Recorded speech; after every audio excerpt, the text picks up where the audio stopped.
That's not the one I wanted to go to. That's okay though. I clicked the wrong button. I'm gonna show you. I'm gonna show you the real build. This was the one we were playing with, right? You got an idea of how my brain works at least. But let me actually show you my greatest creation so far. Where's that other sock go? There it is.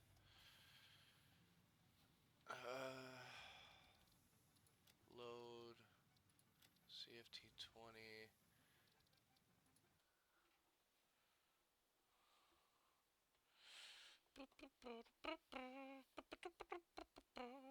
Pretty sure this was the right one.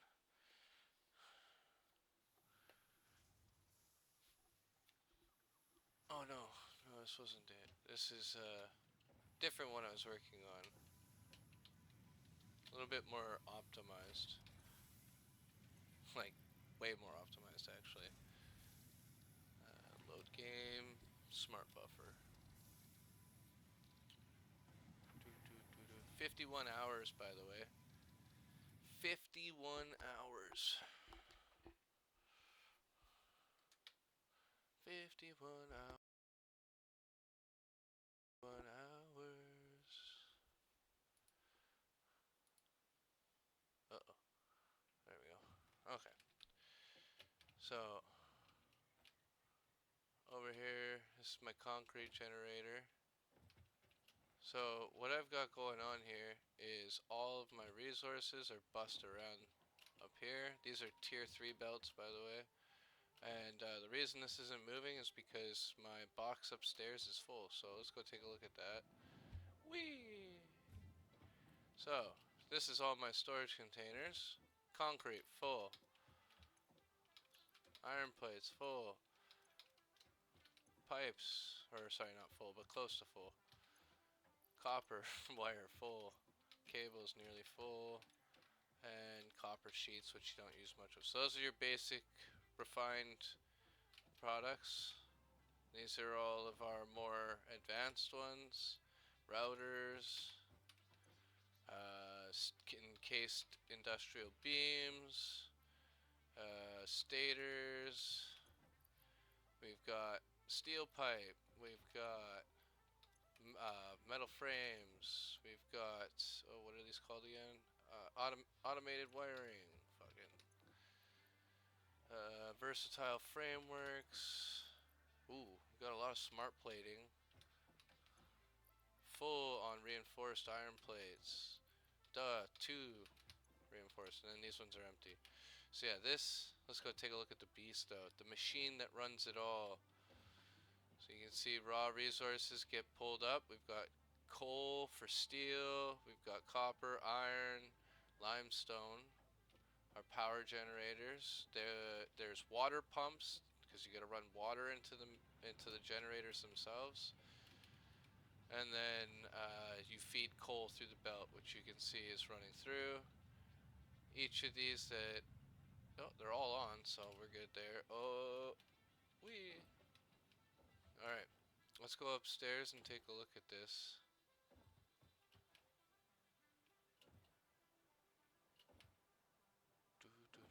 51 hours of pure solo play, just on this account, by the way. All of these platforms to get to all the resource nodes. Let me pull up my map. Oh, it doesn't even show all of them, really. Small area I've been in, only. What do we got in here? Just a bunch of extra stuff. What do we got in this one? Nothing. Oh, right. This is what I use for my awesome shop sink.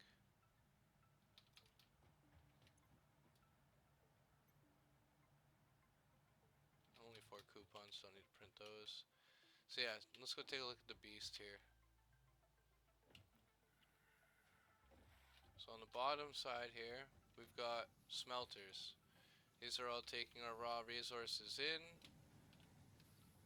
and putting out the alloys themselves. So it brings in from the outside here.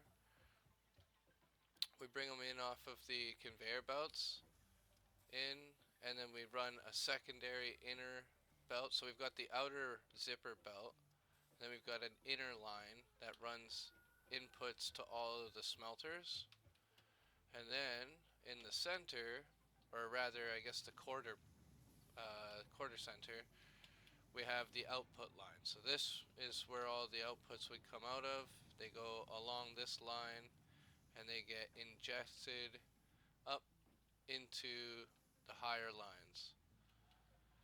So we got two sides, both are smelters on this side, and then on this side over here, same thing, more smelters. These ones are running iron and more iron. Using alternative recipes to be more optimal. So the bottom floor here, this is all of our smelters. All of these here are all smelters. Or sorry, no, these ones are forges because they're using two inputs. My bad. Smelters are on the other side. Then if we go up, oh shit.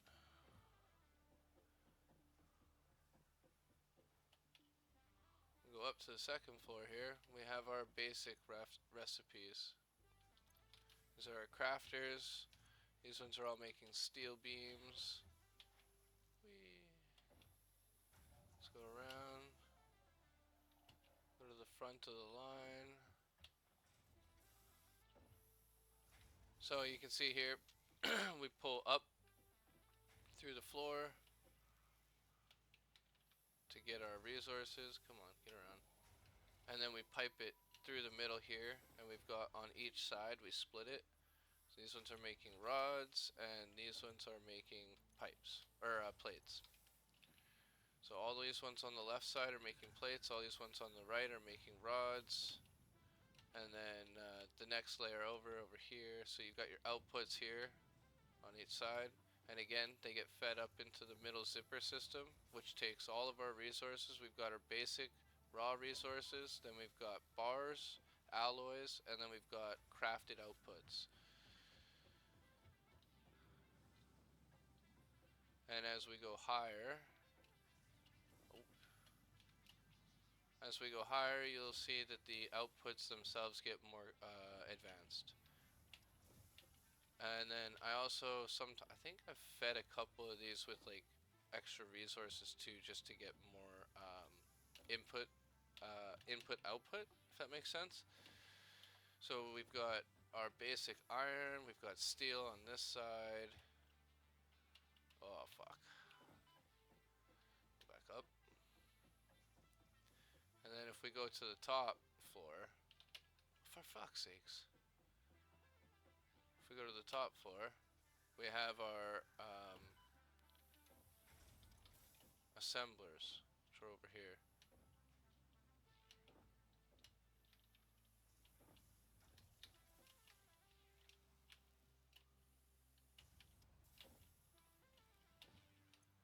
We got more iron bars over here, so we've just mirrored the two sides.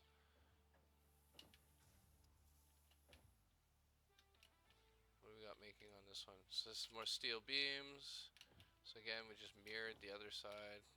And as we move down the line, we get cables. Where's all my assemblers?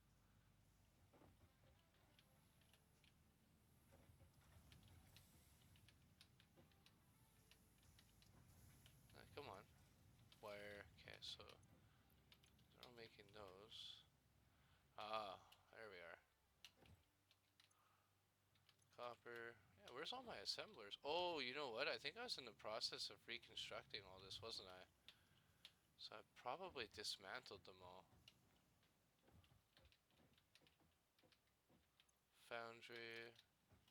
Probably dismantled them all now that I think about it. Because I was getting ready to expand. Then I was like, I'm gonna... Kind of got tired because, you know, do this long enough, you get fucking bored of doing the same shit. The fuck's all my assemblers? Ugh. Ugh. Yeah, I did, didn't I? Okay, so the way this basically works is you can see I'm running around, I'm being traveled, sorry, the conveyor belt is pulling me along around the outside. Same with all of the resources. They go around the outer track. They get tracked into inner tracks, so it's like a secondary zipper line. And then the center line travels back. So both lines come in to a merger. They merge and they come in down the middle. The middle line feeds all the machines. Sorry, no, the outer line feeds all the machines. The inner line takes all the inputs, and then it runs it the whole way down, all the way down, all the way over there, like all the way back down there. And then it feeds it back to the outer line, and it zippers through. Both sides zipper back into itself. And this creates, once the system is full, essentially, it just creates an automated system that's always feeding into itself. And then only outputs that I really want, I actually take off the belt and send to my storage. But like I said, I was in the middle of a rebuild for my assembly, for my assemblers. So those I can't show you. There was another floor, a third floor higher, which is fine.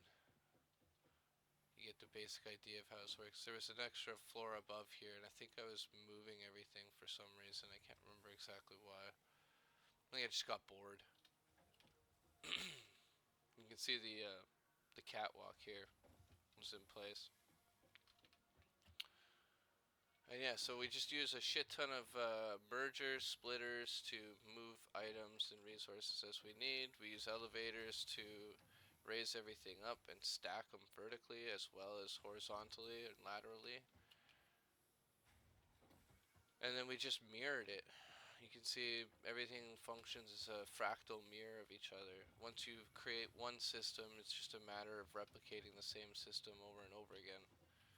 Creating enough space so that you can move things where you want to, and then just trying to keep it all organized and clean. And we stack, so the center here we've got splitters. So you put in, and then it splits out in 3 directions. So 1 input, 3 outputs.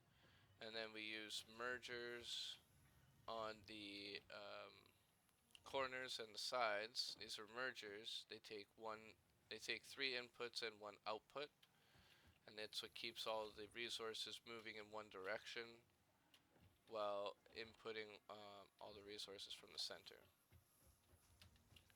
That's pretty much it. As you can see here, I like to keep everything nice and clean for the most part. Try to keep things in line so it just looks better. It also helps it function better, I imagine. It's an efficiency to having things clean, linear.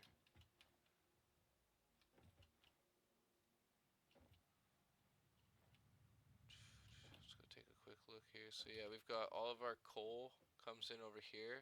You can see I've got 2 lines. I've got a split. I've got 2 separate lines. One that goes and feeds only my coal generators. That's this one here. And then the other one, that was the underside of that, gets brought over, carried over here, injected into this line, which then runs around the outside and goes back over to there and around. So I'll show that to you over here. There's copper. We've got iron, copper, and then coal on the top. So these are our basic bus lines. These are the stackable poles I was telling you about in the other video. And that's porcelain. So it brings our 4 basic resources that we're using right now. We've got iron, or copper, I think on the bottom. Yeah, copper, iron, coal, and porcelain. And it just brings it all the way around. Any other mines that are nearby. Oh, hello, buddy. Also feed into the line so that the line is always full. This here's my concrete generator system. 4 crafters gives me all the concrete I need. And then here, oh, I don't know if I'm using this anymore.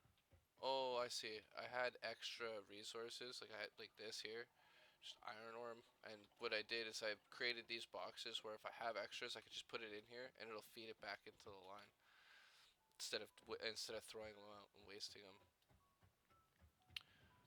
So yeah, that's basically how it works. I mean, wasn't the greatest explanation, but it's basic understanding. I'll give you another little run through up top, just because I'm actually fucking quite proud of this one. What have we got in here? Oh, there we go. Just iron bars, copper bars, in case I need any. I always like to leave myself a little bit of basic resources, because there's always like alternative recipes and whatnot that I'll use them later in the game. What do we got? This is the MAM. So this is where you can do like research and stuff. If you have a hard drive,